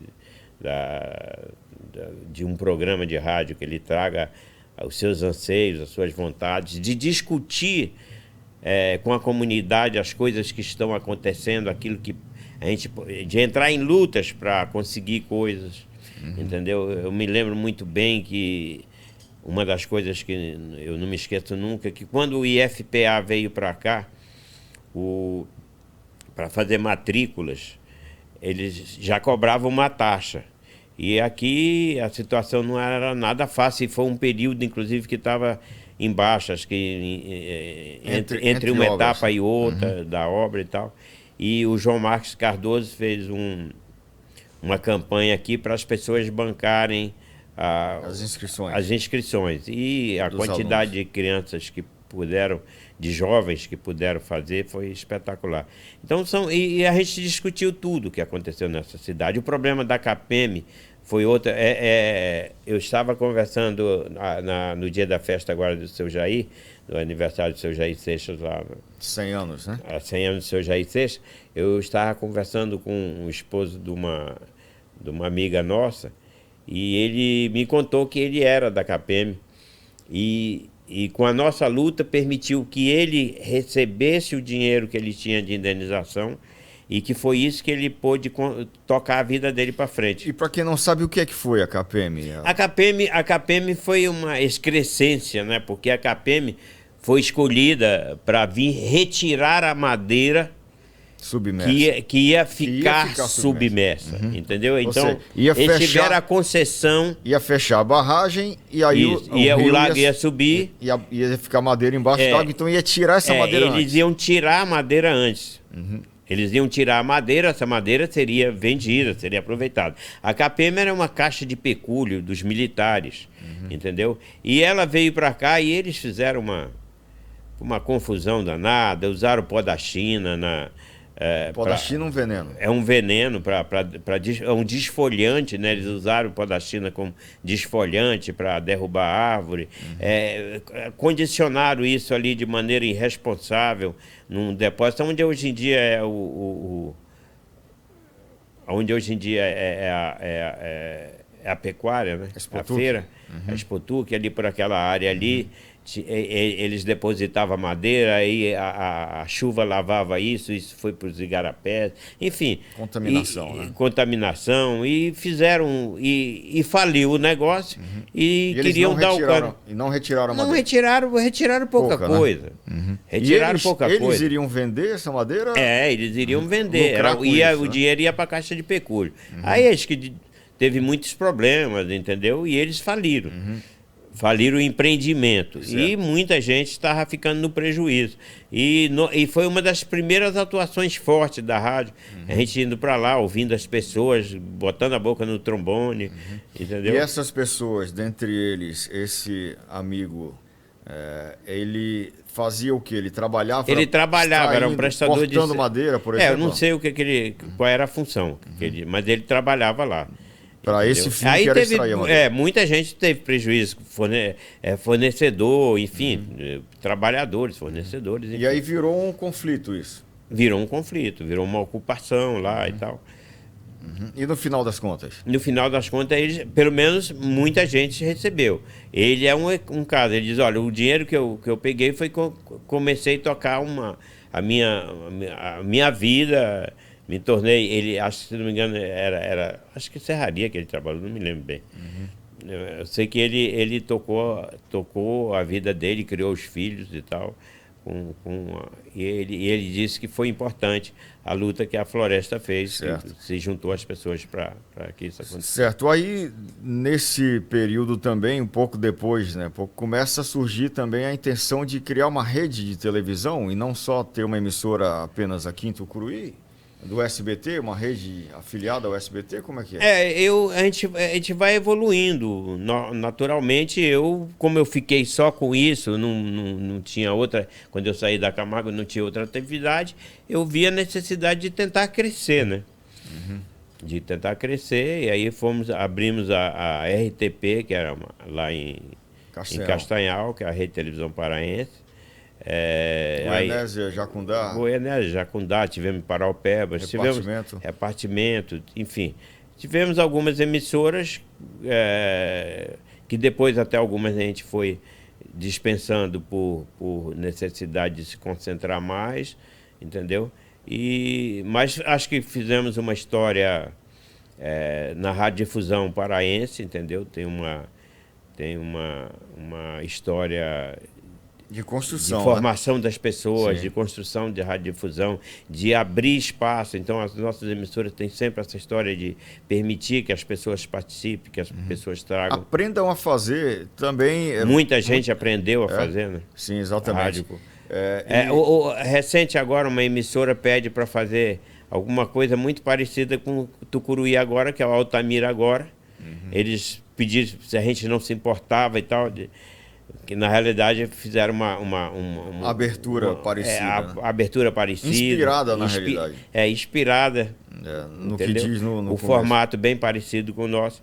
E aí eu acho que a gente fica na história do rádio paraense. Não estou falando eu particularmente, mas o sistema Floresta de Comunicação faz parte da história. E eu, aliás, me sinto muito honrado porque recebi da Assembleia do Estado do Pará um título de cidadão paraense por aquilo que eu fiz na Radiodifusão Paraense. Isso aí eu ia inclusive falar na abertura do nosso bate-papo aqui, né? Só que eu já falei para a Vanessa e para o Pablo que eu fico nervoso quando eu estou apresentando podcast. Eu não fico nervoso quando eu estou apresentando o programa na rádio e nem na televisão. Mas aqui, na hora de começar, dá um branco, né? Maracujina. Eu ia falar que você já foi... tem o título de cidadão tucuruiense... Breuense, repartimentense ou não? Repartimento não tem título, é uma outra... Comenda, né? É uma comenda que eles fazem lá. E de cidadão paraense, né? Cidadão paraense. Cidadão paraense por tudo que realizou, né? Como radiodifusor, como você falou, né? Foi indicado pelo deputado Martinho Carmona e teve a aprovação unânime de todos os deputados. Aliás, honra também que foi no mesmo dia que recebeu o arcebispo, né? Como era o nome dele, que depois foi para o Rio de Janeiro? Orani. Tempesta, né? Tempesta. Mineiro também, né? Muito bem. Não sei se ele é mineiro. Parece que sim. Mas aí, dentro de toda essa história vivida e ajudando a construir, e na discussão também do que é importante para o município ao longo desse tempo todo, eu sei que o seu nome surgiu algumas vezes, né, para o cenário político, mas eu me lembro bem que você nunca quis, né? Inclusive, um dia a gente estava lá no CRT, eu tinha acho que 10, 12 anos de idade, e eu lembro que estava na reunião, num bate-papo lá, algumas figuras políticas, dentre elas o prefeito da época, e falavam para você que o seu nome seria, digamos assim, a bola da vez, né, para ser o candidato a prefeito daquele grupo político, né? Mas você nunca aceitou. Por que nunca quis enveredar por esse caminho político de disputar uma eleição ou exercer um mandato de deputado ou de prefeito? Por quê? Nunca. Pois eu nunca senti realmente assim vontade. Eu acho que talvez teve um instante que eu poderia ter sido um deputado estadual, sem muita dificuldade, entendeu? Sem muita dificuldade, talvez me elegesse deputado estadual. Provavelmente seria interessante, porque eu acho que eu faria bastante pela cidade de Tucuruí, que eu gosto muito, que eu tenho um carinho muito grande, que eu realmente vivo aqui e gosto muito da cidade. Mas eu sempre gostei de trabalhar na política, fazendo campanha, ajudando em campanha. Eu fiz algumas campanhas fora de Tucuruí, inclusive. Muitas pessoas às vezes não sabem, mas eu fiz campanhas de vários candidatos fora de Tucuruí. Em outras regiões do estado. Em outras regiões do estado, entendeu? Mas nunca quis. Eu acho que a pessoa que tem mais aptidão para essas coisas da família é você. E também não quero. E também não quero, né? E também não quero. Mas vamos lá. O Pablo aqui dizia que queria ser prefeito, né? Quando ele era criança. Quando era criança. Sim. Mas acho que hoje em dia ele tomou juízo. Acho que ele entendeu o que é ser isso, né? Mas também tem um negócio, né? Que quando a pessoa ela decide migrar para a política, ela deixa o empreendimento, o negócio de lado, né? De lado. Eu imagino que na sua época, né, que um dos pontos, de repente, era esse, né? Eu era criança, não sei, eu estou imaginando aqui. Né? Eu acho que sim. Eu acho também que eu sempre gostei muito do que a gente faz, né? Uhum. E eu acho que isso já nos dava satisfação. Teve um fato da história do Brasil que a participação do Sistema Floresta foi fundamental para a gente saber o que aconteceu naquele lugar, né? Que foi o massacre de Eldorado dos Carajás, né? Havia uma emissora, né? Uma empresa em Paraupebas, né? Do grupo, né? Nós estávamos terminando a montagem lá. Tinha terminado recente, né? Aí foi dada uma missão para o Oswaldo Araújo chegar até Paraupebas e no meio do caminho estava o conflito, né? Na realidade, eu estava lá em Paraupebas e acompanhava e via o que estava acontecendo. A gente tinha naquele dia 2 equipes lá no local. Tinha uma que estava do lado de lá e outra daqui para lá, que era o Oswaldo. Entendeu? E eu tinha acompanhado, eu estava lá porque eu estava fazendo a montagem e acompanhava e via e tinha alguns contatos com pessoas da polícia, tinha contatos com fazendeiros, com o pessoal do movimento, entendeu? Então deu para perceber que aquilo ia ocorrer. Aí o Oswaldo vai... Aí eu pedi para deslocar, eu pedi para o Oswaldo deslocar daqui para lá. Certo, mas aí um ponto que talvez muitas pessoas não saibam é que o Oswaldo foi detido, né? A equipe da TV Liberal estava lá também, deu problema no equipamento deles, na câmera, eles não conseguiram filmar. O Oswaldo, com a câmera da TV Floresta, foi o único que registrou, né? E aí ele foi detido num ônibus. E aí o material foi apreendido pela polícia. Apreendido. Como é que conseguiu a liberação? Pois esse material foi apreendido pela polícia. O Oswaldo ficou retido dentro de um ônibus e tal, ele conseguiu trocar a fita dentro de um ônibus, mas a fita que ele estava foi apreendida. Essa fita foi levada para o quartel em Parauapebas. E eu, naquele dia, eu desloquei para Belém. Tanto é que quando acontece eu estava em Belém. E aí começou o problema de como liberar a fita. Eu liguei para o pessoal do SBT em São Paulo, o pessoal do jornalismo, que era do TJ Brasil, da equipe do Boris, né? Falei com um produtor da equipe do Boris e tal, expliquei, mas eles não deram muito valor para o negócio. Não deram importância. Eles não deram muita importância. Aí o que acontece? O pessoal da TV Liberal começou a fazer contato comigo, dizendo, eu digo, olha, tem a fita está no Exército, aliás, no Exército já, na Polícia Militar, e eu estou tentando liberar a fita e tal. Aí eles disseram, mas a gente ajuda a liberar a fita. E por incrível que pareça, eles já sabia que o negócio era muito grande e tal, já estava previsto o secretário de Segurança ir para uma entrevista de manhã na TV Liberal. Sim. E aí eu disse, então, vamos tentar liberar, mas se liberar você libera as imagens? Eu digo, libero sim, libero as imagens. Na época tu falou com quem? Lembra? Uma das pessoas que eu estava falando, o produtor era agora eu vou lembrar o nome dele. Mas era o pessoal da produção e da produção. E quando eu disse que liberava, até a Lília Vitfib, que estava como editora... Do Jornal da Globo, acho que ela estava como apresentadora e acho que também é editora do Nacional, se não me engano. Sim. Aí ela mesma me ligou e disse, vai dar documento, não sei o que. Eu digo, não, eu estou dizendo para vocês que eu libero e eu vou liberar a fita.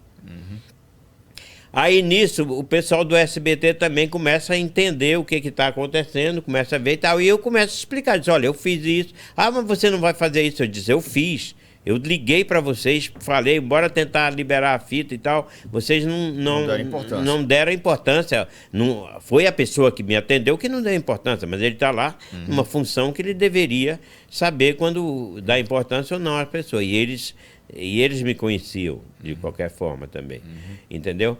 Aí o SBT já tinha mandado o Hermando Henning? Não. Heraldo Pereira. Heraldo para Marabá, ou para Parauapebas.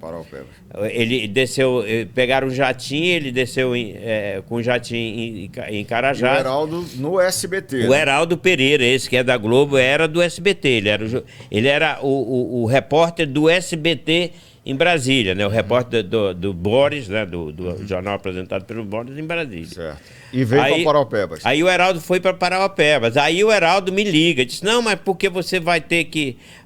você vai dar a fita primeiro para a gente? Eu digo, não. Eu vou fazer uma cópia e vou dar a fita para cada um, na mão de cada um. Do pessoal da Globo que está aí e tua. Do SBT. Do SBT. Não, mas não pode, então eu vou falar com... Quem é o teu chefe? Eu digo, eu mesmo. Ou Deus. Se tu tiver como falar com Deus, não tem problema. Ele mandando eu fazer outra coisa, eu falo. Entendeu? E aí eu dei as duas fitas. Já tinha dado a palavra, né? Eu tinha dado a minha palavra e não neguei isso para o SBT. Eu disse que eu ia dar e eu vou dar. E eu dei as duas fitas. Aí a Lília faz uma coisa meio sacana porque ela dá primeiro, né? Por causa do horário do SBT. Do Jornal Nacional foi que era mais cedo. Mais cedo um pouquinho do que o SBT. E o erro talvez da Globo foi ter falado que eram imagens exclusivas, né? Se eu não me engano, não acho que exclusiva não. Né? Ela disse que... eu me lembro agora o que ela falou, mas ela deu ela deu usou um outro termo. Uma gozadinha lá no pessoal. Como se fosse em primeira mão, né? Eu não sei se primeira mão, não. Eu não me lembro qual foi o negócio que ela usou. Agora, por que o risco era essa fita ter sido, por exemplo, danificada, quebrada, sumida, né? O que aconteceu? Ah, sim. Por que a fita foi entregue pra gente? Intacta. Nessa época tinha entrado uma tecnologia nova em gravação, que era a Super VHS, mas um Super VHS profissional. E essas câmeras, eu tinha comprado 3 câmeras novas, 0. 0. E eram umas câmeras que já vinha o VT, o vídeo gravador, já era na câmera, que antes você usava um equipamento separado para gravar e tinha um cabo que ligava. O cinegrafista era um, o operador de VT era outro, entendeu? E era um cabo ligado. Para quem está em casa entender também, tipo assim, o cinegrafista está com a câmera aqui e tem um camarada segurando uma bolsa com um gravador dentro e a fita, né? Aí o cinegrafista falava, grava, aí o camarada dava rec lá no... Aí pausa, aí ele pausava o outro, né? Aí o cinegrafista virava, grava, aí o camarada ao auxiliar gravava, né? Mas essa que tu tinha comprado já era tecnologia de ponta, era né? uma tecnologia de ponta, era uma câmera com definições muito boas e 3 tal. CCD, né? 3 CCD já estão, tem delas aqui até hoje. Relíquias, né? Relíquias. Não funcionando, mas estão aí. Sim. Aí o que acontece? Você olhando a fita, ela é igualzinho uma fita VHS. A diferença dela é a gravação, a velocidade de gravação. Uhum. E um detalhezinho também, que é um furinho a mais que ela tem, mais ou menos, a ponta dessa caneta aqui. Que dá a tal da história da velocidade de gravação. Ela muda, ela transforma, ela grava mais rápido. Mas quando tu olha, aparentemente é a mesma fita. Por fora é a mesma coisa. Por fora é a mesma fita. Aí eles colocaram para ver num vídeo normal, num VHS normal. E aí eles não viram nada, eles só viram um monte de lista. Aí eles acharam que o cinegrafista não tinha gravado, o Oswaldo Araújo, né? Que a fita não prestava. Então pode entregar a fita. Entregaram. Aí com essa pressão que a TV Liberal fez, nos ajudou a fazer e tal, a própria Globo pressionando. Da polícia, né? Exato. Aí o secretário mandou liberar. O que tem na fita? Não tem nada. Então libera a fita. E pronto, foram as imagens. E aí a fita tinha todas as imagens. E tem uma outra fita, né? Que era a do outro pessoal. A gente tinha outra fita porque era do outro pessoal.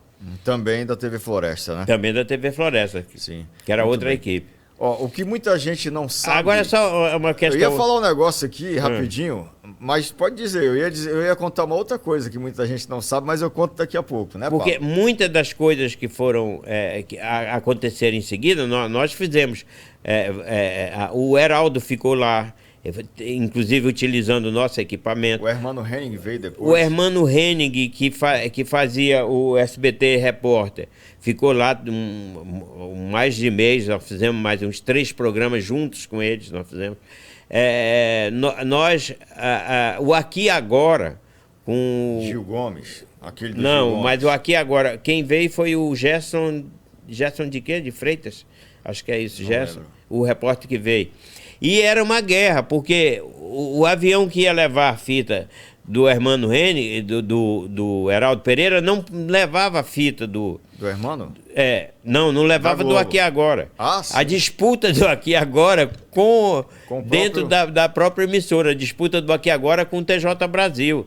Então, o Gerson de Souza, ele fazia uma matéria, vinha, por exemplo, ele veio acompanhando os caixões num caminhão, batendo e tal, desde de Parauapebas até Marabá, estrada ruim, cheia de buraco, não sei o quê. Aí ele tinha que mandar a fita, o avião que ia levar a fita... Não podia ser o mesmo. Não, o jatinho que ia levar não podia levar a deles.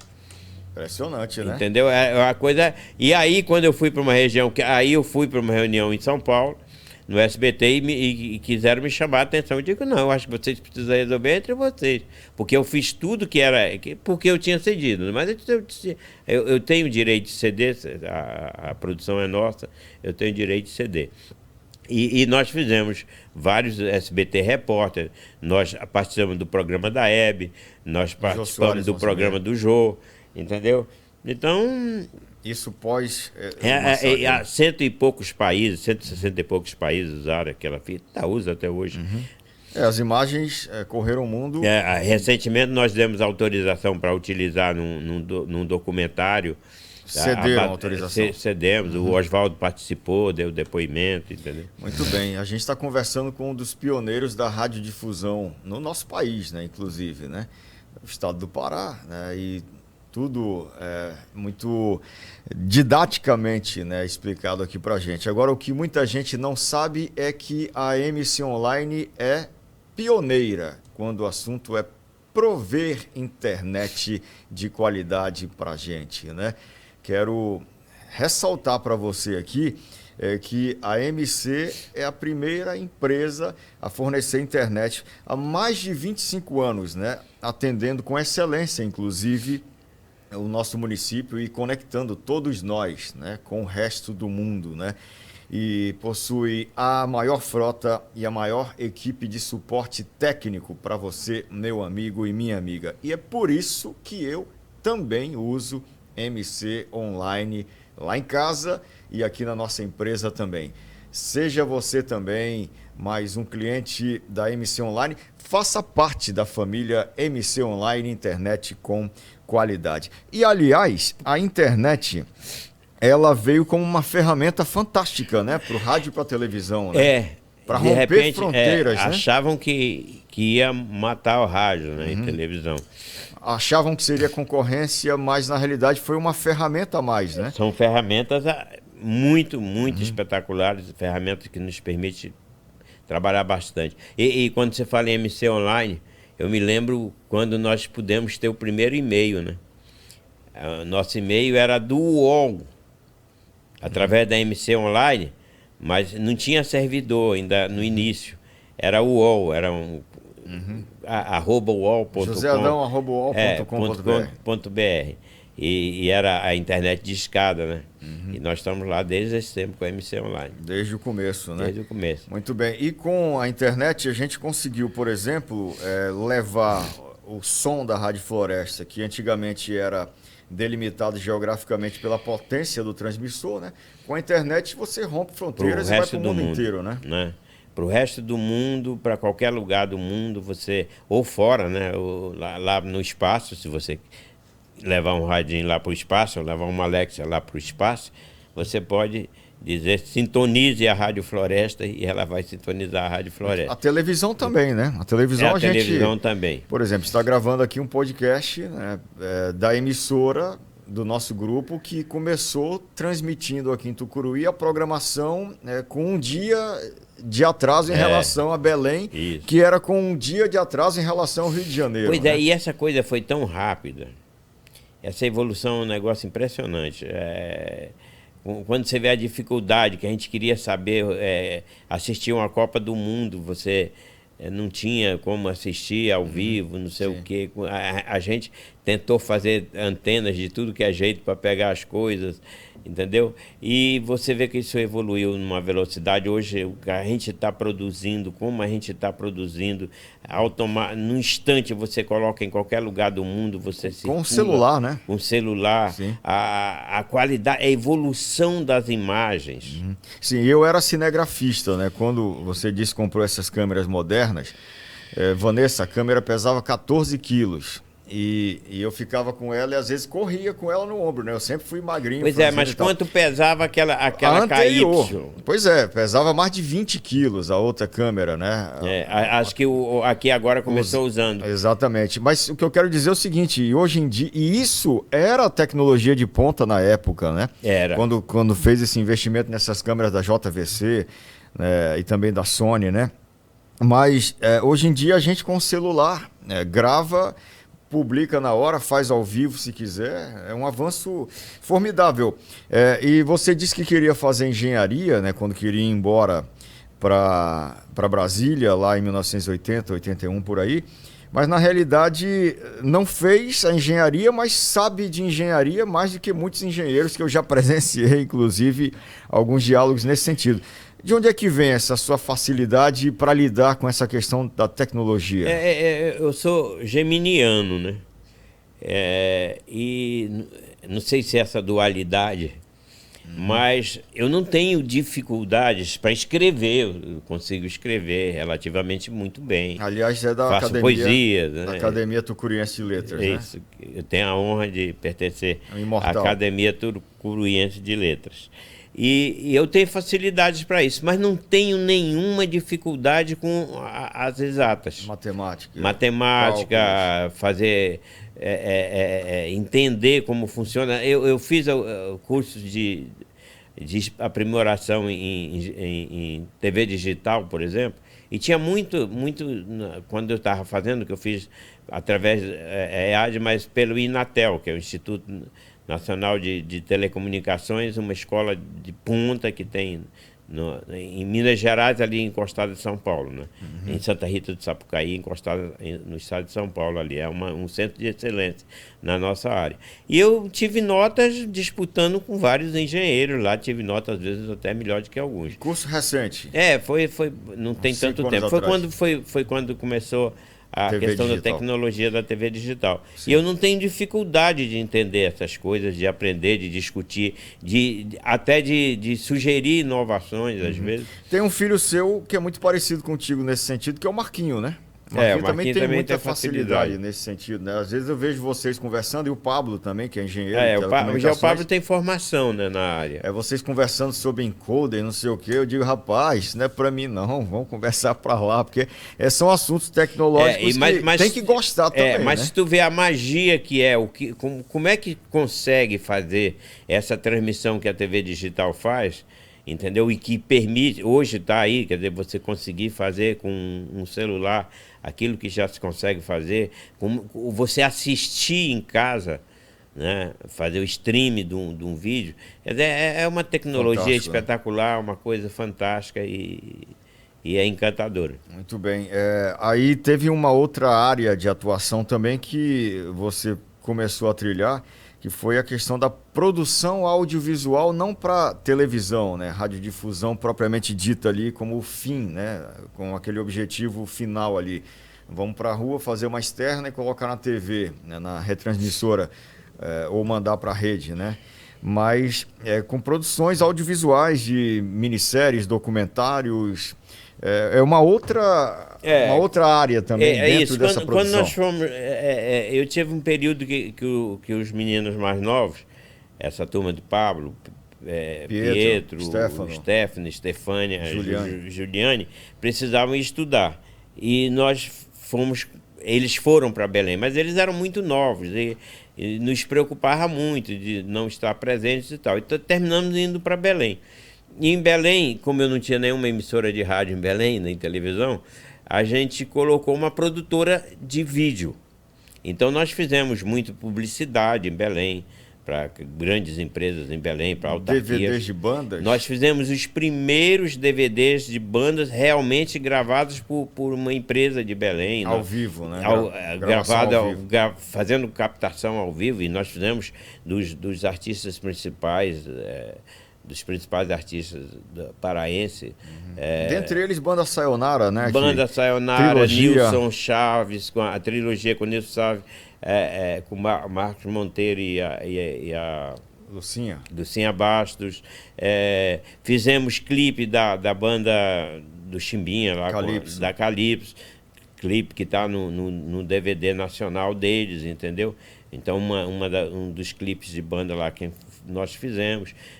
Nós fizemos transmissões para a TV Liberal, nós fizemos transmissões para a Globo. Inclusive a transmissão do Jornal Nacional, aquele que eles estavam no ônibus, né? Brasil Exato. Afora, quando eles chegaram em Belém no ônibus para transmitir, aí no ônibus em Belém ia ter o Jornal Nacional ao vivo transmitido lá de uma praça.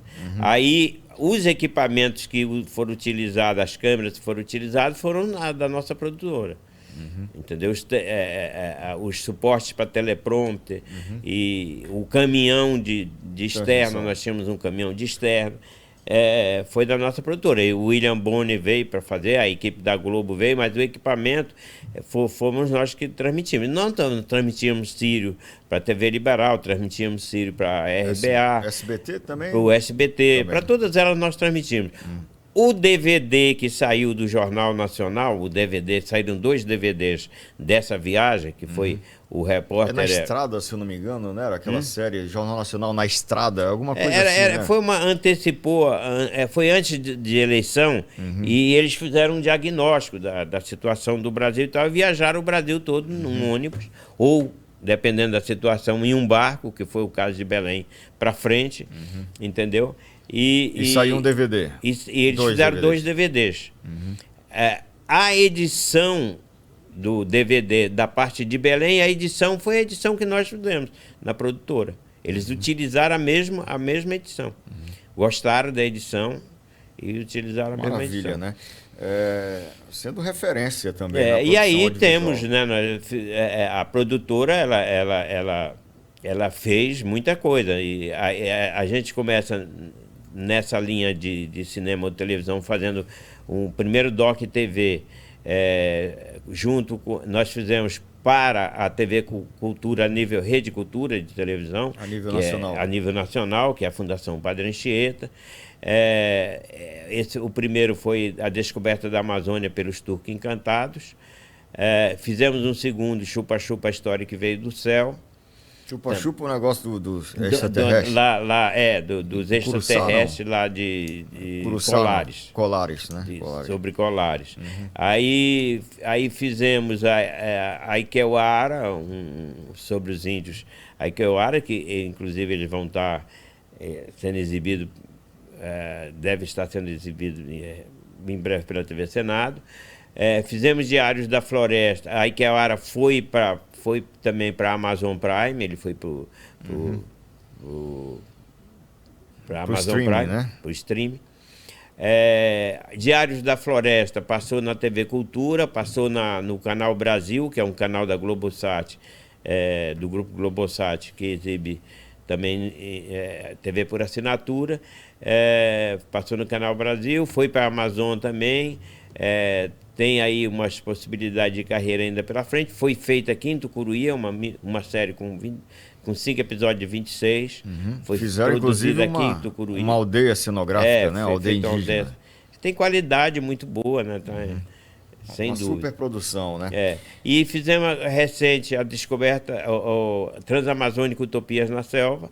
É um outro documentário. A Ikeuara participou de alguns festivais, participou de mostra no Rio de Janeiro e tal. Ganhou um prêmio de melhor filme etnográfico num festival. Maravilha. Isso filme. Coloca também a produtora, Floresta Vídeo, no lugar também de destaque de referência para novas produções a nível nacional também, né?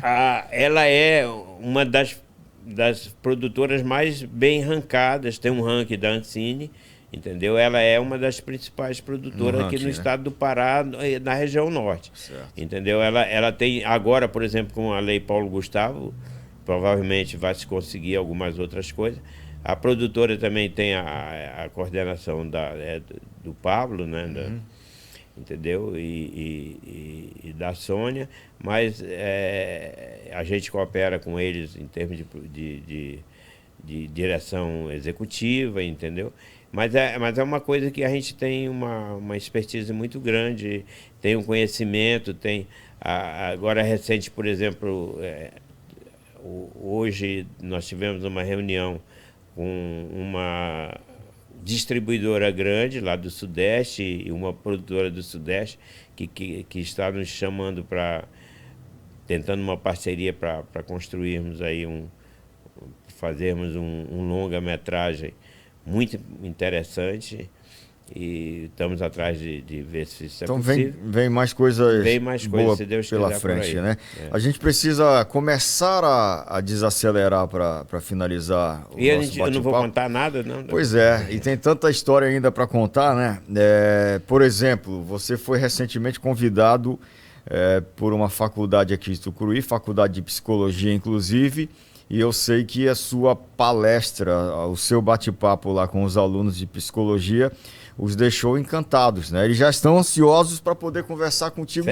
O que é que conversou com eles lá? Diferente do que a gente conversou aqui ou partes dessas histórias também? As partes dessas histórias, né? As partes dessas histórias. Certo. Muito bem. Como é que foi a pandemia para você pessoalmente, né? O impacto da pandemia para o cidadão José Adão Costa.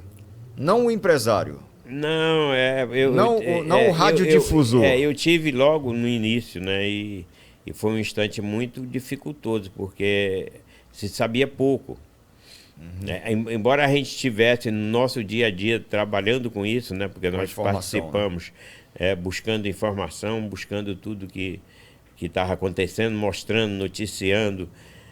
Mas foi um baque meio pesado. Eu passei por momentos muito difíceis, não tive internado, né? Não cheguei a ir para Belém, para o hospital, entubar essas coisas, mas eu tive um momento difícil e fiquei com um pouco de sequela, que parece que vem diminuindo aos poucos, entendeu? Mas a gente começa a ter certa dificuldade na fala, não vem com tanta fluência como vinha antes, às vezes esquecer palavras, uma série de coisas. E fiquei também, estou com um problema que provavelmente seja em decorrência do Covid, entendeu? Um problema de tremores na mão, que pode ser Parkinson.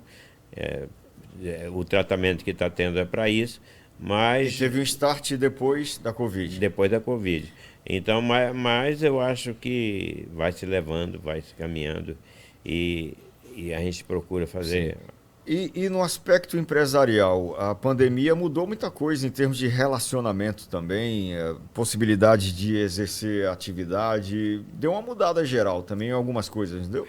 Nós passamos por momentos muito difíceis, né? A pandemia no nosso negócio foi muito ruim, porque no nosso negócio dependia do comércio aberto, dependia do comércio funcionando. Vai fazer propaganda de quê? Se não está funcionando, não está isso, não está aquilo. E contamos nesse período também com muito apoio do público, das emissoras e também dos nossos anunciantes, que ficaram aguentando com a gente sempre que nós apelamos para eles, entendeu? Sim. E a gente tem que agradecer. E a gente conseguiu ver também que é possível fazer programa também, participação nos programas de casa, né? Aprendemos muita coisa. Antes a gente não fazia muito, né? Aprendemos muita coisa com a pandemia e fomos rápidos nisso, né? Para adaptar, né? Adaptamos muito rapidamente. Muito bem. A gente precisa caminhar para finalizar, né? Mas perspectiva para o futuro. E para quem está assistindo a gente agora, porque a gente está conversando aqui com um camarada que começou pedalando para o dentista. Mas não é dando carona na bicicleta do dentista, né? Era uma máquina que ele explicou no começo, né? Pedalando a broca. A broca, para fazer a broca rodar. Ou seja, a energia que acionava o equipamento lá do dentista era a sua força. A sua disposição em pedalar para fazer girar e funcionar o equipamento, né? E tem muita gente que nos assiste agora que de repente passa por um momento de dificuldade, de dúvida em relação a realizar. Você não vem de origem de berço de ouro, né? Não, né? Começou a trabalhar muito cedo até para ajudar no sustento da sua mãe, né? Que era minha avó. Tem uma mensagem para quem está assistindo a gente agora e dizer, olha... eu acho que o caminho é por aqui. Como é que é? O caminho é de não desistir jamais, entendeu? Eu acho que as pessoas não devem desistir e que tudo é possível. Nós temos visto aí lições de vida que nos levam a crer que é tudo uma questão de foco, de vontade de realizar, entendeu? E de lutar para isso. Então, eu não venho realmente de berço de ouro, muito pelo contrário, né? A gente passou muitas dificuldades no início, quando era muito criança, passamos dificuldade. A minha mãe foi uma batalhadora que conseguiu criar os 4 filhos. A região filhos. Lá era uma região difícil? Uma região dificílima, né? Uma região de pobre, onde eu nasci, Carlos Chagas. Uma região que tinha uma produção voltada para pecuária, mas pouquíssima coisa. A maioria das pessoas viviam como meeiros, né? Plantava para o dono da terra para colher a metade era do dono outra metade era do dono da terra, entendeu? Eu passei no início, foi uma dificuldade. Depois a gente foi para o Espírito Santo e o meu padrasto, ele era uma pessoa muito ativa e que conseguiu fazer uma base muito boa, econômica, financeira e tal. Mas aí depois a gente teve um outro problema causado por uma vontade dele em participar de política, e talvez seja daí que eu procuro nunca querer mexer com isso. Talvez seja, eu não digo que seja. mas ele sempre cuidou muito bem da gente. Aí decidiu sair de onde você estava, mas eu me lembrei de uma história que eu não sei se eu guardei essa história corretamente, mas eu ouvi uma vez que ele, né, o seu padrasto, meu avô, pela consideração, é claro, foi ele que ele criou, ele era uma referência tão forte numa região que parece que até a moeda da região, como é que era isso? Era algo que ele chancelava? Tem um negócio, isso era uma outra maneira que tinha também. Ele tinha uma plantação muito grande de café no Espírito Santo e tinha um envolvimento também com uma empresa de um polonês. E lá nesse local, ele atendia todo mundo com tudo que precisava, da comida, da carne, do alimento e tal. E não circulava real ou cruzeiro na época. Circulava que eles chamavam de boró, que era uma moeda criada deles mesmos. Entendeu? Então pagava com boró, recebia em boró. Entendeu? E ele era muito forte lá na região, tinha muitos bens, tinha muitas posses. Mas aí ele quando se envolveu com política, ele terminou o pessoal querendo fechá-lo, matá-lo lá e tal, e ele resolveu largar tudo e vir embora para o Goiás, Tocantins. Eu estive também em 90, eu estive aqui no Pará, era 90? Criança. 90, no quilômetro 90, eu estive a primeira vez com meu padrasto aqui no Pará, no quilômetro 90, na Belém, Brasília, porque ele... Isso veio, perto de Paragominas? Ali? Por ali. Ainda a época que está a estrada... Sendo aberta. Ela foi aberta há pouco tempo, mas não era asfalto, não era nada, entendeu? Então, ele veio cuidar de umas terras aí para um pessoal lá do interior de São Paulo, mas quando a gente já estava aqui em Goiás, né? E aí eu tive uma malária muito forte lá e tal, mas aí voltamos para Gurupi. E aí desenrolou toda a história que a gente já ouviu por aqui, né? Voltou para Gurupi. Depois eu volto volto lá para... Muito bem. Vou seguir a minha vida, a minha carreira. Enfim. Muito bem. Muito obrigado pela oportunidade de bater esse papo. Eu que agradeço a vocês pela deferência em permitir que eu converse um pouco aqui com a... Deve ter mais história também, né? Tem, mas fica para o próximo episódio do nosso bate-papo, né? Nós temos que separar depois de onde é que a gente vai. Exatamente, porque eu sei, por exemplo, que vocês foram uma vez para Cametá, um jogo da seleção de Tucuruí com a seleção de Cametá, e parece que o negócio pegou fogo por lá em termos de animosidades, né? Tem muita coisa, tem muita coisinha do dia a dia, né, que vai acontecendo. Uma hora talvez a gente conte um pouco das questões políticas, né? É uma promessa, né? E da política, por exemplo, você teve contato com o Cláudio Furman, muito próximo, né? Na primeira eleição do Cláudio Furman. Aí depois foi muito próximo do Parsifal Pontes, né? E estava na linha de frente sempre também do Parsifal. Depois chegou a fazer campanha para o Joilson aqui também, né? Eu fiz campanha, fiz contratado. Produtora, campanha, né? Mas essa relação com o Parsifal e com o Cláudio era mais próxima de amizade mesmo, né? Sempre foi, né? Com ele, com Barreirinhas, com o Cláudio, com Barreirinhas, Navegantes, entendeu? Nós sempre nós sempre conversamos muito bem com eles. A gente tem um interesse em comum, que é Tucuruí. O desenvolvimento de Tucuruí. Então, quando a pessoa também tem esse interesse, é fácil a gente conversar, como é muito fácil para a gente conversar hoje em dia com o Alexandre. Então, quando a gente vê aquilo que está sendo feito, às vezes são coisas pequenas, mas são muito importantes, ou coisas grandes, que são também muito importantes. Então, quando você vê a nossa cidade está num boom, ela está crescendo, quando você vê que tem a preocupação com a economia, de que maneira nós vamos crescer, existe tanta perspectiva. Tu vê agora, a gente começa a viver um outro ciclo agora na região, que é a questão da soja. da agricultura, entendeu? Tem muita gente chegando, muita gente investindo, alugando terra, comprando terras. Então, nós vamos ter outro momento muito importante, nós vamos ter 3, 4 safras por ano.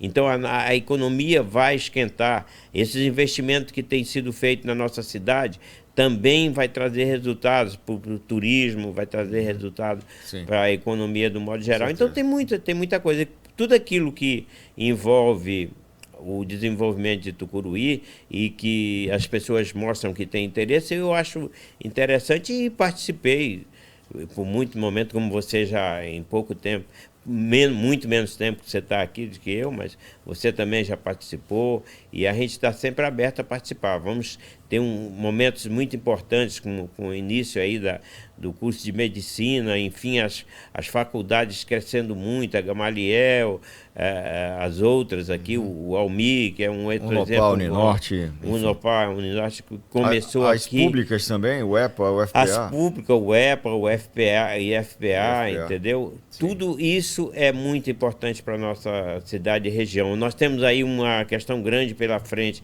que é a questão das vilas. Eu acho que uma das coisas que me permita aí. Não, eu estava só esperando você. Que a gente precisa. Eu entrar nessa questão da vila, porque você foi convidado, inclusive, para fazer parte das discussões que envolvem as casas da vila, porque conhece essa história toda. Eu participei de todas as reuniões no grupo que foi criado, entendeu? Eu conheço essa história quando começa, quando o Ricardo Rios lá atrás viu que havia necessidade de abrir a vila para que as pessoas pudessem entrar e conservar as casas que estavam se deteriorando, estavam se acabando. Quer dizer, é inadmissível que aconteça, igual aconteceu com a temporária 1 e a temporária 2, que foram desmontadas, em vez de ter sido doadas como elas estavam, que eram casas excepcionais, e nós temos um déficit de residência no Brasil muito grande, entendeu? E quando você vê, eu acho que uma das coisas, estamos juntos, né, lutando pela BR-422, asfaltamento,